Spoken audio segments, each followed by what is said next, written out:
የኑሮ ውድነት ከጊዜ ወደ ጊዜ እየጨመረ ኢትዮጵያውያን በልቶ ለማደር የሚቸገሩ በሚሊዮን የሚቆጠሩ ህዝቦች በመኖራቸው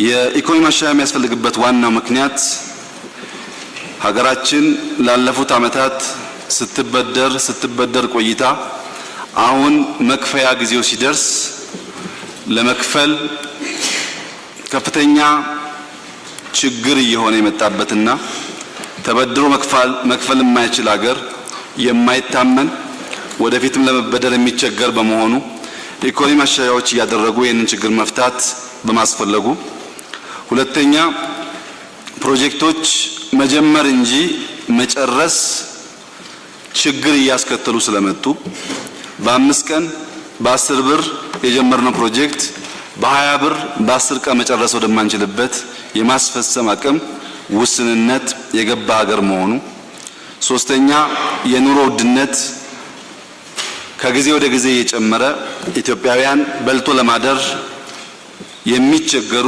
በሚሊዮን የሚቆጠሩ ህዝቦች በመኖራቸው፣ አራተኛ የሥራ አጥነት እየሰፋ በሚሊዮን የሚቆጠሩ ዜጎቻችን ስራ አጥተው ማህበረሰቡ ባለው ድልብ ሀብት ከቤተሰብ ተለጥፈው የሚኖሩ በመሆናቸው ይህንን በቀጣይነት ማስቀጠል አስቸጋሪ በመሆኑ ይህም ጉዳይ ከጊዜ ወደ ጊዜ እየሰፋ ስለመጣ ማሻሻያዎቹ አንደኛ ገቢን በሚመለከት የገቢ ስርዓታችንን ማዘመን፣ የገቢ ስርዓታችን አጠቃላይ የአገሪቱ ሀብት ሊያመነጨው ከሚገባ ያነሰ በመሆኑ ይህንን ችግር መፍታት ያስፈልጋል። ገቢን በሚመለከት በተደጋጋሚ የሚነሳው በአፍሪካ ደረጃ ከአጠቃላይ ሀብት እስከ 20% የሚጠጋ ገቢ ይሰበሰባል። እኛ ከ11% ብዙም ያልዘለለ ገቢ እንሰበስባለን። ይህ ችግር በቀጥታ የግል ሴክተር ብቻ የሚመለከት አይደለም። በሀገራችን ትላልቅ ኩባንያ በመንግስት የሚተዳደሩ ስለሆነ እነዚህ ሀብታም ኩባንያዎች ኤፊሽንት ሆነው ገቢ መክፈል የማይችሉ ከሆነ አጠቃላይ ፐርሰንቴጁ አያድግም። በሀገራዊ ሀብት ውስጥ ይታያል። በገቢ ላይ ደግሞ የራሱ ችግር አለበት። ማሻሻያ ይፈልጋል ሴክተሩ ማለት ነው። ሁለተኛው ወጪ ቅነሳ ነው። መንግስት ስራውን ለማስፈጸም የሚያወጣው ወጪ የሀብት አጠቃቀሙን መፈተሽ ይፈልጋል። የሀብት አጠቃቀም መፈተሽ ከሚያስፈልግባቸው ዘርፎች አንዱ የመንግስት ላሉ ኩባንያዎች አካባቢ ይሆናል። ሶስተኛው አዳዲስ ኢንቨስትመንት፣ አዳዲስ ካፒታል ወደ ኢኮኖሚው ኢንጀክት ማድረግ ይፈልጋል። ኢኮኖሚው አዳዲስ ሀብት እያመነጨ አዳዲስ ስራዎች የማይከፈቱ ከሆነ ቅድም ያነሳቸው በተለይም ስራ አጥነትን መቀነስ ያስቸግራል። አራተኛው ማክሮ ፋይናንሱን የምናስተዳድርበት አግባብ ቀጣይነት ያለው የኢኮኖሚ ማሻሻያና ቁጥጥር ይሻል። የፊስካልና ሞኔታሪ ፖሊሲያችንን በየጊዜው እየፈተሹ የመምራትና የመግራት አቅማችን ያደገ መሆን አለበት። ከዚህ አንጻር ኢኮኖሚ ማሻሻያ ለእንደ ኢትዮጵያ ያሉ ሀገራት አስፈላጊ መሆናቸው ቀድሞ ሊሰመርበት ይገባል። ሁለተኛው ከዚህ ጋር ተያይዞ የሚነሳው ሀሳብ የርዕዮተ ዓለም ጉዳይ ነው። ልማታዊ መንግስታት በባህሪያቸው ወደ ካፒታሊስት ስርዓት የሚያደርሱ ድልድዮች እንጂ በራሳቸው ግብ አይደሉም። በእኛና በኒዮ ሊበራል አስተሳሰብ ባላቸው ሀገራት መካከል ካፒታሊስት ስርዓት በመገንባት ልዩነት የለም። ሁለታችንም ካፒታሊስታዊ ስርዓት እንገነባለን። የሚለየን ነገር ያ ካፒታሊስታዊ ስርዓት በምን አግባብ ሊገነባ ይገባል የሚለው ጉዳይ ነው። የልማታዊ መንግስታት የሚያደርጉትን ግንባታ ለማሳካት ባደረጉት ጥረትና ማሻሻያ የተሳካላቸው ሀገሮች አሉ፣ የተፈተኑም ሀገራት አሉ። ይህ አስተሳሰብ ባለፉት 50-60 ዓመታት ከሳውዝ አሜሪካ፣ በአፍሪካ፣ በዩሮፕ፣ በኤዥያ የነበረ ሀሳብ ነው። በኢትዮጵያ የተጀመረ አዲስ ሀሳብ አይደለም። የነበረ ሐሳብ በየሀገሩ ግማሹ ተፈትኖ ያለፈበት ግማሹ ተፈትኖ የወደቀበት ሐሳብ ነው። በዚህ በምንገነባው የኢኮኖሚ ስርዓት ውስጥ ዋነኛው እሳቤ ገበያ መር ካፒታሊስታዊ ስርዓት መገንባት። ገበያ መር ካፒታሊስታዊ ስርዓት ስንገነባ በእኛና በሌሎቹ ሐሳቦች መካከል ያለው ልዩነት ኒዮ ሊበራል የሚባለው ሐሳብ ፍላጎትና አቅርቦት በገበያና በገበያ ብቻ ይዳኙ የሚል ሲሆን እኛ ግን ገበያ ባለው ክፍተት ፍትሃዊ ዳኛ መሆን አይችልም። ፍትሃዊ ዳኛ መሆን ስለማይችል ክፍተት እያየን መሙላት ካልቻል የካፒታሊስት ስርዓት መገንባት ፍላጎታችን ፍላጎት ብቻ ሆኖ ይቀራል። ፍላጎት ሆኖ እንዳይቀር ጣልቃ እየገባን ክፍተት እያየን እየሰራን የግል ሴክተሩ ያመሸከም ሲችል እየለቀቅን እንወጣለን የሚል የሐሳብ ልዩነት አለው። መነሻችን መዳረሻችን ሳይሆን የምንጓዝበት መንገድ ነው የተለያየ የሆነው ማለት ነው። በዚህ የካፒታሊስታዊ ኢኮኖሚ ግንባታ ስርዓት ውስጥ ዋነኛው ተዋናይ የግል ዘርፍ ነው ወይም የግል ባለሀብት ነው። የግል ባለሀብት ጠንክሮ ባልቆመበት ሁኔታ ካፒታሊስታዊ ስርዓት መገንባት ያስቸግራል። የግል ዘርፍ የዚህ ስርዓት ዋነኛ ተዋናይና ምሰሶ የሆነበት ዋናው ምክንያት የግሉ ዘርፍ ውጤት በማምጣትና ምርታማ በመሆን ከመንግስት ስለሚሻል። ከመንግስት የሚሻልበት ዋናው ምክንያት ለግል መስራት ለወል ከመስራት ይሻላል። ሰው በተፈጥሮ ግለኛ ስለሆነ ለራሱ ሲሰራ የተሻለ ጊዜና አቅም ይጠቀማል፣ ቁጥጥርም ያደርጋል። ለመንግስት ሲሆን ግን ይዘናጋል፣ በዚያው ልክ ሀብት ይባክናል። ይሄን የግል ሀብት የግል ሴክተር የተጠናከረ ባለበት ሀገር የሚሰራው ስራ እኛ ከነበርንበት ሁኔታ አንፃር የሚያስኬድ አልነበረም። ምክንያቱም የእዚ ኢኮኖሚ ነው ስንመራ የነበርነው። የግል ባለሀብት አልነበረም። የግሉ ባለሀብት ከግማሽ ሚሊዮን ብር በላይ ማፍራት እንዲችል የሚፈቅድ ስርዓት አልነበረም። ያ በመሆኑ ካፒታሊስታዊ ስርዓት ስንገነባ ሁሉ ነገር በግል ሴክተር ይመለሳል ብንል የምናለምና ቆመን የምንቀር እንጂ የምናሳካ መሆን አንችልም። ያልተደራጀ ልምድ የሌለው ብቃት የሌለው የግል ሴክተር ስለሆነ ይዘን የነበረው ደረጃ በደረጃ የግሉን ሴክተር እያጠናከሩ በመንግስት የተያዙ ስራዎች ደግሞ እየለቀቁ መሄድ እንደ አቅጣጫ የተወሰደ ነበር። መንግስት በሂደት ስፍራ እየለቀቀ የግሉን ሴክተር እያጠናከረ መቆየቱ ይታወቃል። ላለፉት 25 26 ዓመታት ለምሳሌ የዛሬ 25 26 ዓመታት ቡና ኤክስፖርት የሚያደርገው 100% መንግስት ነበር። ያን ማድረግ የሚችል የግል ሴክተር አልነበረም። አሁን ግን ኦልሞስት 100% ቡና ኤክስፖርት የሚያደርገው የግሉ ሴክተር ነው። መንግስት ያንን ሴክተር ለግሉ ዘርፍ እየለቀቀ የግሉ ዘርፍን በተሟላ ሁኔታ ያም ማሳካት በመቻሉ እዚህ ላይ ሊታሰብበትና ጥንቃቄ የሚያስፈልገው ጉዳይ ከመንግስት ሞኖፖሊ ወደ ግል ሞኖፖሊ ማዞር የምንፈልገውን ሐሳብ የሚያሳካ አይደለም። ባለፉት ጥቂት ዓመታት ስንሰራ የነበረው ስራ መለስ ብለን ስንቃኝ ከመንግስት የህዝብና የመንግስት ሀብት ሆነው ወደ ግል የተዘዋወሩ ንብረቶች፣ ሀብቶች፣ ሰርቪሶች በጥቂት ግለሰቦች የተገዙ ናቸው። በጥቂት ግለሰቦች የተገዙ በመሆናቸው ከ50% በላይ ጥቂቶች በመያዛቸው የተነሳ ከመንግስት ያልተሻለ ኤፊሽንት ወይም እድገታቸው በግል ሴክተር ከሚጠበቀው አንፃር አናሳ ነው። ሁለተኛ ከመንግስት ወደ ግል ሲዘዋወሩ ጥንቃቄ የሚያስፈልጋቸው ሴክተሮች በሌሎች አፍሪካ ሀገራት የተደረጉ በእኛ ውስንነት ያለባቸው ለምሳሌ የማዕድን ዘርፍ በብዙ የአፍሪካ ሀገራት ወደ ግል ሴክተር ሲዘዋወር ወይም የግል ባለሀብት ሲመጣ ቢያንስ ከ5 እስከ 10% ለአካባቢው ሰዎች በስቶክ ይሸጣል። ሙሉ በሙሉ ለአንድ ግለሰብ አይሰጥም። ምክንያቱም በቀጣይነት ለማልማት የባለቤትነት ስሜት ያለው ማህበረሰብ መፍጠር አስፈላጊ በመሆኑ እርምት የሚፈልጉ በአካሄዳችን ውስጥ እንደ አንድ ምሳሌ ቢታይም በተጨማሪ የቡና እርሻን ያሸጋገርንበት ምክንያትም ተመልሶ መፈተሽ የሚፈልግ ጉዳይ ነው።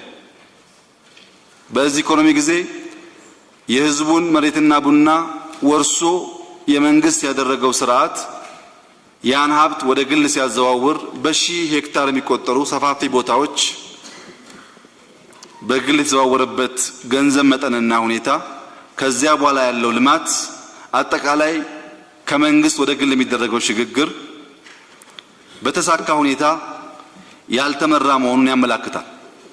ይሄን ችግር ያዩ ይሄን ችግር የተገነዘቡ ሰዎች አሁን የሚደረገውን ለውጥም በዚያው አይን አይቶ መስጋት ስለሚችሉ ታሳቢ እንዲደረግ የምፈልጋቸው ሐሳቦች አንደኛ አሁን የምናደርጋቸው የኩባንያ ሼር ሽያጮች በተለይ ዋናዎቹ ዋናው ሼር በመንግስት እጅ የሚቆይ ሁለተኛ ቢያንስ እስከ 5% ኢትዮጵያውያን በውስጥም በውጭም ያሉ የሚሳተፉበት ይሄ ማለት አንድ ግለሰብ 5%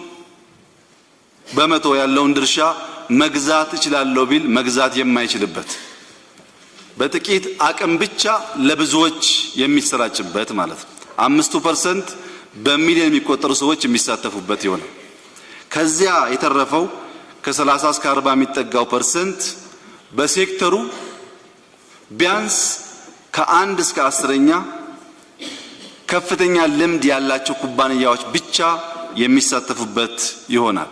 ለምሳሌ ቴሌኮሙኒኬሽን 5% ለመሸጥ ስንፈልግ አንድ አቶ ከበደ የሚባል ሰው 5ቱን ገዛለው ገንዘብ አለኝ ቢል አይሸጥለትም ማለት ነው። ሁለተኛ ከ30 እስከ 40% የምናዘዋውረውን ድርሻ በቴሌኮም ዘርፍ ውስጥ ያልተሳተፈ ገንዘብና ፍላጎት ያለው ሰው ብቻ ልሳተፍ ቢልም አንሸጥለትም ማለት ነው። ገንዘብ ብቻ ሳይሆን በዘርፉ ውጤታማ መሆኑ አንድ መመዘኛ ስለሆነ በዚህ አግባብ ሽግግሩን በማሳለጥ አንደኛ ጠንካራ የሆኑ ኩባንያዎች ይበልጥ ተወዳዳሪና ውጤታማ የሚያደርግ ደካሞቹን ወደ ለውጥ የሚያስገባ እንዲያስገባም የሚመራ ይሆናል። ይሄ ሲሆን የአገልግሎት ጥራት ይረጋገጣል፣ የአስተዳደር ውጤታማነት ይረጋገጣል። የውጭ ምንዛሪ ተበድረው መክፈል የሚቸገሩ ኩባንያዎች አዳዲስ ካፒታል ኢንጀክት ስለሚደረግላቸው ያን ማድረግ ሳይቸገሩ አጠቃላይ ኢትዮጵያ ያለችበትን ዕዳ የመክፈል አቅም ከፍ ያደርጋል። እዚህ ላይ መዘንጋት የሌለበት ጉዳይ አብዛኛው አሁን እንዲሸጡ የተወሰኑ ኩባንያው ብቻ ሳይሆን ገበያውን በሞኖፖሊ ተይዞ ካለ ውድድር በበቂ ደረጃ ማደግ ያልቻሉ ናቸው። ካለ ውድድር ያለ እንደሆነ ምን ሊያስከትሉ ይችላሉ የሚለውን ጉዳይ በዝርዝር ማየት ይፈልጋል። ለምሳሌ ቴሌኮሙኒኬሽን ብንመለከት ቴሌኮሙኒኬሽን በ21ኛው ክፍለ ዘመን የሚፈለገው የሞባይል ስልክ እንዲያበራክት ብቻ አይደለም። የሞባይል ስልክ መብዛት አንዱ ውጤት እንጂ አጠቃላይ ውጤት አይደለም። ዋናው ከቴሌኮም ኢንዱስትሪ የሚፈለገው ኢንፎርሜሽን ቴክኖሎጂ ማሳደግ ነው። ምን ማለት ነው? የጤና ስርዓት አውቶሜት ማድረግ፣ የትምህርት ስርዓት አውቶሜት ማድረግ፣ የመንግስት ኢገቨርናንስ አውቶሜት ማድረግ፣ የገቢ ስርዓት አውቶሜት ማድረግ፣ ህዝቡ የሚያማረርበትን አገልግሎት አይቲ ተጠቅሞ ማሻሻልና ማሳለጥ መቻል ነው። ከዚህ አንፃር የት ጋር እንዳለን ለዚህ የተከበረ ምክር ቤት መግለጽ ያለብኝ አይመስለኝም። ከፍተኛ ስራ የሚፈልግ ኤሪያ ስለሆነ ሁለተኛው ባይፓስ ነው። ከየትም ሀገር ወደ ሀገር ውስጥ ስልክ ጥሪ ሲደረግ ኢትዮጵያ ቢያንስ ከ90% በላይ ከአሜሪካም ይሁን ከአውሮፓ የሚደወል ስልክ በሎካል ቁጥር ነው የሚወጣው። ይሄ የሆነበት ምክንያት በስልክ ፍራውድ የሚሰሩ ሰዎች በውስጥም በውጭም ተደራጅተው የሚያደርጉት ሲሆን ይሄንን ሼር እንኳን ኬንያ እንኳን ሱዳን ሶማሊያ በግማሽ % አታገኙትም። ፍራውድ ሁሉም ቦታ አለ። የኛ ግን በጣም የከፋ ነው። አብዛኛው የውጭ ጥሪ ወደ ፍራውድ ስለገባ ለዚህ ማረጋገጫው ላለፉት 10 ዓመታት የቴሌኮም ገቢን ብትመለከቱ የውስጥ በገንዘብ የሚያስገባው ገቢ በከፍተኛ ደረጃ እያደገ ከውጭ የሚያስገባው ዶላር በከፍተኛ ደረጃ እየቀነሰ ይታያል። ይሄን ማስተካከል የግሎች የሚኖሩበት አካባቢ ብዙ ችግር የማይታይበት የመንግስት ሲሆን ግን በተለያየ ምክንያት መዘናጋት የሚፈጠርበት ሁኔታ አለ። ሶስተኛው የሀብት ብክነት ነው። ይሄንን ሴክተር የምትከታተሉ የቋሚ ኮሚቴ አባላት በደንብ እንደምታውቁት ቴሌኮም እየገዛ በየስቶሩ ያከማቸው ሀብትና ንብረት የመንግስት ለሆነ እንጂ በግል ሴክተር ቢሆን አይታሰብም። ከፍተኛ ብክነት ያለበት ሴክተር ነው። በመግዛት የሚያድግ የሚመስለው ሴክተር ስለሆነ። አራተኛው ኔትወርክ ነው። የኢትዮጵያን ኔትወርክ የኢትዮጵያን የቴሌኮም ጥራት የማያማርር ዜጋ ወይም የውጭ ሰው የለም። ከፍተኛ የጥራት ችግር አለበት። ይህንን ጉዳይ 12 ሚሊዮን ህዝብ ካላት ሶማሊያ ጋር ብናወዳድር 4 ቴሌኮም ኦፕሬተሮች ያሉባት በብዙ እጥፍ በጥራትም በዋጋም ከኛ የሚሻል ቴሌኮም ሶማሊያ ማግኘት ይቻላል። ውድድር ስላለ የኛ ውድድር ማጣት የሀገር ሀብት ሀገር የሚፈልገውን ጥራት የከለከለ መሆኑ በደንብ ሊሰመርበት ይገባል። ታዲያ አሁን ሲዟዟር ይሄ ሁሉ ችግር ስላለበት በአንድ ጀንበር ተላልፎ ይሰጣል ወይ ከሆነ ጉዳዩ አይሰጥም። ቢያንስ አመት 2 አመት የሚወስድ በጣም ጥንቃቄ የተሞላበት ስራ ይሰራል። ዝርዝር ጥናቱን ወደፊት ሙያተኞች ሲጨርሱት የሚያቀርቡት ቢሆንም አጠቃላይ ሐሳቡ ግን የተከበረው ምክር ቤት እንዲገነዘብ ፈልገው ለምሳሌ መጀመሪያ የምናደርገው ቴሌኮም የማይመለከተውን ለኮሙኒኬሽን የማይውል ሀብት የህዝብና የመንግስት መሬት ያጠረውን ወደ መንግስት እንመልሳለን። ሰፋፊ ቦታዎች ትናንሽ ጎጆ ያስቀመጠ ያዛቸውን ወደ መንግስት እንመልስና ቴሌኮም ማለት የቴሌኮሙኒኬሽን ዕቃ ብቻ አድርገን እናስቀራለን። ሁለተኛ ይሄው የቴሌኮሙኒኬሽን ዕቃ በራሱ ቴሌኮሙኒኬሽን ኤ እና ቴሌኮሙኒኬሽን ቢ ይባላል። የመንግስት 2 ቴሌኮም ተቋማት ይፈጠራሉ። ከነዚህ ውስጥ ህዝብን ባሳተፈ ሙያተኞች ባሳተፈ ተጨማሪ ኢንቨስት ለማድረግ በሚያስችል መልኩ የተወሰነ ሼር ይሸጥና ግራጁዋሊ በ10 በ20 በ30 አመት እንደ ብቃታችን የሼሩ ጉዳይ የሚወሰን ይሆናል። ከዚህ ውጪ በአንድ ጀንበር ተላልፎ እንደሚሰጥ በፍጹም መታሰብ የለበትም፣ አይደረግም። እነሱ አሁን ያለውን ማስቀጠልም አደጋ ነው። ስናዘዋውርም እንዳንዳንድ የአፍሪካ ሀገራት በዋል ፈሰስ ካደረግነው አደጋ ነው፣ የበለጠ አደጋ ያመጣል። ግን የተከበረ ምክር ቤት እንዲገነዘብ የምፈልገው አንድ ጉዳይ ዛሬ ኢትዮጵያ ውስጥ በየቀኑ ከ1000 እስከ 1200 ሰዎች አዳዲስ ሲም ካርድ ይጠይቃሉ ለተጨማሪ ስልክ ፍላጎት። ኢትዮ ቴሌኮም አሁን የወሰነውን ማሻሻያ እርምጃ በፍጥነት መስራት ካልቻለ በስተቀር ተጨማሪ ኢንቨስትመንት አድርጎ የህዝብን ፍላጎት መመለስ አይችልም። የተበደረውን ያልከፈለ ተጨማሪ ብድር ስለማያገኝ 12 ሚሊዮን ህዝብ ያለበት ሶማሊያ 4 ቴሌኮም ኖሮት 100 ሚሊዮን ያለበት ሀገር ኢትዮጵያ ደግሞ 1 ቴሌኮም አይበቃውም የሚል ሐሳብም አብሮ መያዝ ጥሩ ነው የሚሆነው። ውድድር ያስፈልጋል። በዚያ ውስጥ ቴሌኮም ያድጋል፣ አይቲ ያድጋል፣ የሀገር አጠቃላይ ኢኮኖሚ ላይም ኢምፓክቱ ከፍተኛ ነው። በነገራችን ላይ ጊዜ ላለመውሰድ ዝርዝሩን አላነሳም እንጂ በቴሌኮም ሴክተር የሚደረግ አጠቃላይ እድገት የአይቲ እድገት የሀገር እድገት የሚወስንበት ደረጃ ላይ ተደርሷል። ዲስረፕቲቭ የሆነ የአይቲ እድገት የማይመጣ ከሆነ በሁሉም ሴክተር ያሰብናቸው ጉዳዮች ወደ ኋላ እንዳይመለሱ ከግምት መውሰድ ጥሩ ነው።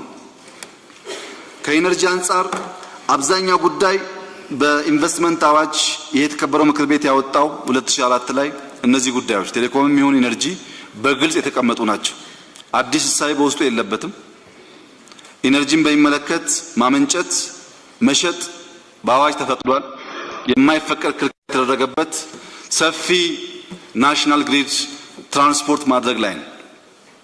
ከኢነርጂ አንጻር የተከበረው ምክር ቤት በተደጋጋሚ አስፈጻሚ አካላትን ሲጠይቅ ሲሞግት የነበረበት ሐሳብ በየገጠሩ በየወረዳው የኤሌክትሪክ ፖል ቆሞ መብራት ሳይገኝ ላም አለኝ በሰማይ ሆኗል ህዝቡ የሚል ጥያቄ ነበረ።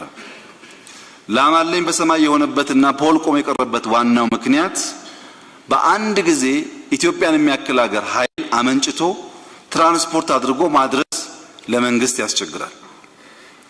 ሁለተኛ በዚህ ዘርፍ ያለው ቻሌንጅ ከማመንጨት ያላነሰ ነው። ለምሳሌ ኢትዮጵያ 35% ገደማ አንዳንዴ ይበልጣል ሌላ ጊዜ ያንሳል ፐርሰንት ገደማ የምታመነጨው ኢነርጂ ይባክናል። ከአንድ ጫፍ አንድ ጫፍ ስንወስደው ጥቅም ላይ ሳይውል በትራንስፖርት ጥራት ምክንያት ይባክናል። እንደኛ ያለ ሀገር በጣም ጥሩ የሚሆነው ሎካላይዝ የሆነ ኢነርጂ መጠቀም ሲችል፣ ለምሳሌ የሐዋሳ ኢንዱስትሪያል ፓርክ ኢንቨስትመንት ሊበረታታ ይገባዋል። መሬትም ሼድም ሰርተናል። ኢነርጂን ማቅረብ አለብን።